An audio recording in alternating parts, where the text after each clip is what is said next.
Good morning everyone. আশা করছি তোমরা সকলে খুব ভালো আছো এবং আমরাও ভালো আছি। আস্তে আস্তে কিন্তু পুজো এবার এসেই গেল। আশপাশের পরিবেশ, এই যেমন আকাশ আর কয়েকদিনের ওয়েদার থেকে বেশ মনে হচ্ছে পুজোটা এসেই গেল। কিন্তু তোমরা সত্যি কথা একটা বলো তো, আমাদের ছোটোবেলার পুজো আর এখনকার পুজোর মধ্যে কিন্তু অনেক তফাৎ, তাই না? আগে যেরকম আমাদের একটা এক্সাইটমেন্ট কাজ করতো, এখন কিন্তু সেটা আর কাজ করছে না। বিশেষ করে এই বছর চারিপাশে যা চলছে, কি আর পুজো পালন করব বলো তো। যাই হোক, আজকের ভিডিওর মাধ্যমে আমি বড় বাবার উৎসবের দিনে কিভাবে পুজো হয়েছিল সেগুলোই তোমাদের সাথে শেয়ার করব। তাহলে চলো আজকের ভিডিওটা এখান থেকে শুরু করা যাক। আর আজকে যদি আমাদের নতুন কেউ দেখে থাকো, চ্যানেলটাকে প্লিজ লাইক করো, কমেন্ট করো, শেয়ার করো, আর মোস্ট ইম্পর্টেন্টলি আমাদের পাশে থেকো। এই গাছটা দেখতে পাচ্ছ, এটা হচ্ছে আমার মায়ের নিজের হাতে বসানো পুঁই গাছ। চলো আস্তে আস্তে ছাদের দিকে যাওয়া যাক। ছাদের দিকে একটা কারণেই আজকে এলাম, জানো তো, আশপাশটা এত সুন্দর লাগছে, মানে পরিবেশের, প্রাকৃতিক পরিবেশের কথাটা চিন্তা করেই আমি বলছি। আকাশটা দারুণ ঝলমলে। দুদিন বৃষ্টি হয়েছিল, প্রচুর জল জমে গিয়েছিল আমাদের চারপাশে, জানো তো। তারপরে মা সেই সব জামা কাপড় কেচে টেচে দিয়েছিল, আমি একটু মিলে দিয়েছিলাম সকালবেলা ছাদে। আর আমাদের সকলের ঘুম ভেঙে গেলেও এখনো আমার সন্টু মনার ঘুমটা কিন্তু ভাঙেনি। ভীষণ দুষ্টু, জানো তো। কয়েকদিন আগে লেজের কাছে কেটে এসেছিল, আবার একটুখানি সেখান থেকে ঘা মতো হয়ে গিয়েছিল। সেইটাকে সারানো নিয়ে কতই না যুদ্ধ। ছাদের গাছে প্রত্যেক দিন কি সুন্দর ফুল ফোটে, আর আজকে আলোটা পড়ে যেন আরোই সুন্দর লাগছে। কদিন ধরে প্রচুর বৃষ্টি হয়েছে আমাদের এখানে, মানে একদম এক হাঁটু করে জল জমে গিয়েছিল বলতে পারো। আয় আয়, ওই বাবা তুই আয় বললে তুই শিখে গেছিস। চিঙ্কু, চিঙ্কু, আয় আয়, বেরিয়ে আয়, আয় ওখান দিয়ে বেরিয়ে। কি করছিস তোরা?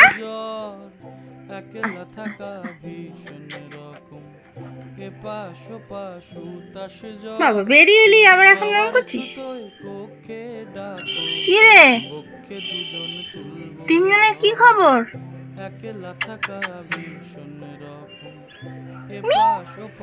ব্যাস শুরু হয়ে গেছে। ওলে বাবা, ওলে বাবা লে, এটা কে লে? ওলে বাবা লে। সকাল পুজো হয়ে গেছে, এবার এদের সাথে একটু খেলাধুলো করে নিয়ে আমিও চলে যাব অফিস। নিচে গিয়ে খাওয়া দাওয়া সারবো। আর এদের মুখগুলো দেখো কি সুন্দর, বিশেষ করে চোখগুলো, যেন মুখটা ফেরানোই যায় না ওদের থেকে। আর চামেলির একটা বাজে অভ্যেস কি, এরা যখন প্রথম ছোট ছোট থাকবে তখন নিয়ে চলে আসবে, কিন্তু এরা একটু হাঁটাচলা করতে শিখলেই ঠিক চোখের পলকেই ও নিয়ে পালিয়ে যায়। জানি না ও কি সুখ পায় এটাতে। এদিকে পাউরুটি কাকু এসে পাউরুটি দিয়ে চলে গেল। আর এই যে বাড়ির সামনে ফ্ল্যাটটা হয়েছে না, এইখান থেকে কিন্তু আগে আমাদের আকাশ দেখা যেত, কত গাছ ছিল জানো। কিন্তু এই ফ্ল্যাটটা হয়ে যাওয়াতে আর সেগুলো দেখতে পাওয়া যায় না।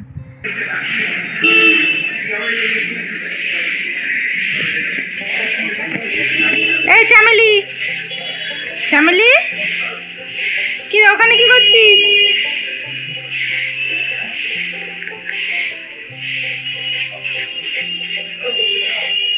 একটা হওয়ার সঙ্গ করে আর এক হওয়ার অঙ্গরাগ, ভ্রমর হাসে ফুলের আসে, শেষের পেতে নীল পরা।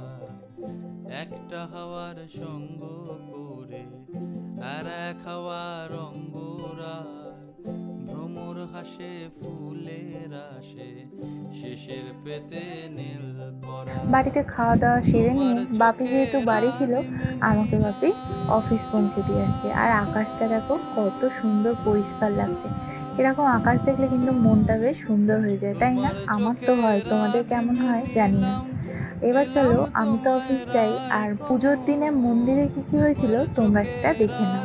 আশা করি ভালো লাগবে। প্রত্যেক বছরের মতো এবছরও আমি, মা, বাপি তিনজনে ভোরবেলা চলে গিয়েছিলাম মন্দিরে। এবারে দিদিদের আসতে একটু লেট হয়েছিল, কারণ ছোটো মার ছিল পরীক্ষা, পড়াশোনা সবার আগে।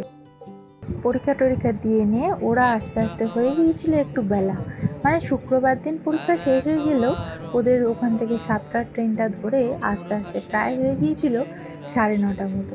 তারপরে এসে প্রচুর কাজকর্ম থাকে, বড় বড় মন্দিরে ঠাকুরকে মালা পরানো, মালা খোলা, সেই জন্যই আমরা একটু তাড়াতাড়ি চলে আসি।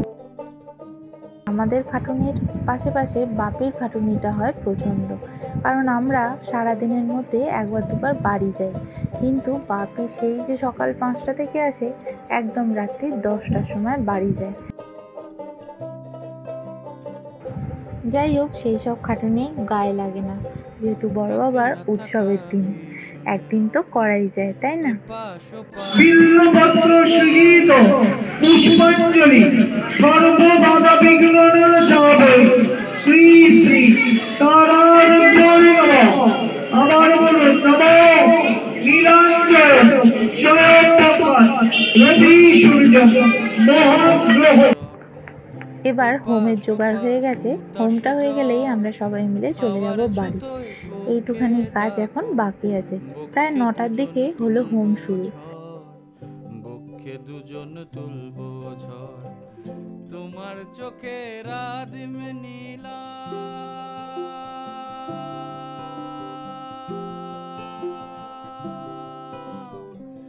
তোমার চোখে রাদিম নীলাম, দিলাম তোমায় রাই কমল, তোমার চোখে রাদিম নীলাম, দিলাম তোমায় রাই কমল। উড়াল সেতু ভুলিয়ে দিল, উড়াল সেতু ভুলিয়ে দিল, একলা থাকা।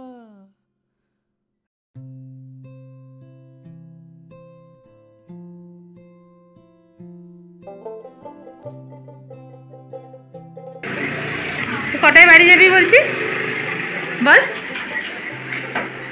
এই এলে আর যেতে চায় না, বল না কটায় বাড়ি যাবি বলছিস বল? 8টা কতই বাড়ি যাবি? 8টা একেও বাড়ি যাবে, ও এলে কিছুতেই এখান দিয়ে যেতে চাইবে না। শেষের ক্লিপিংসটা আবারও অ্যাড করলাম, বেশ সুন্দর লাগছিল আকাশটা। কিন্তু যাই হোক, সারাদিনের কাজকর্ম শেষে এবার বাড়ি ফিরে এসেছি, আর আমার দিনটা আজকে এইভাবেই কাটলো। কেমন লাগলো অবশ্যই তোমরা জানিও, আশা করি ভালো লাগবে। যদি ভালো লাগে প্লিজ একটা like, comment, share and subscribe করে আমাদের সাথে থেকো।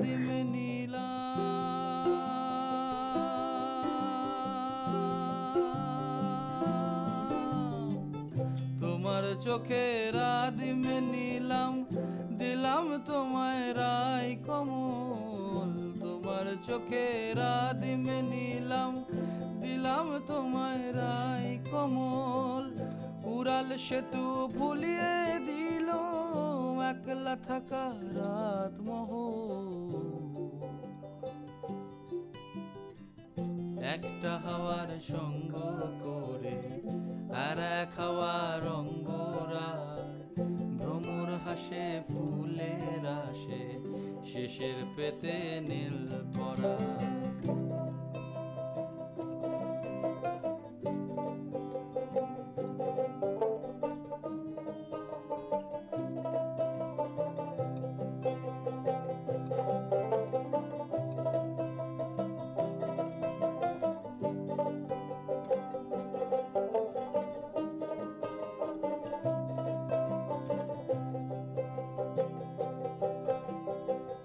একলা থাকা ভীষণ রকম, এপাশ ওপাশ উতাস জ্বর, একলা থাকা ভীষণ রকম, এপাশ ওপাশ উতাস জ্বর। হাওয়ার ছুতোয় কক্ষে ডাকো, বক্ষে দুজন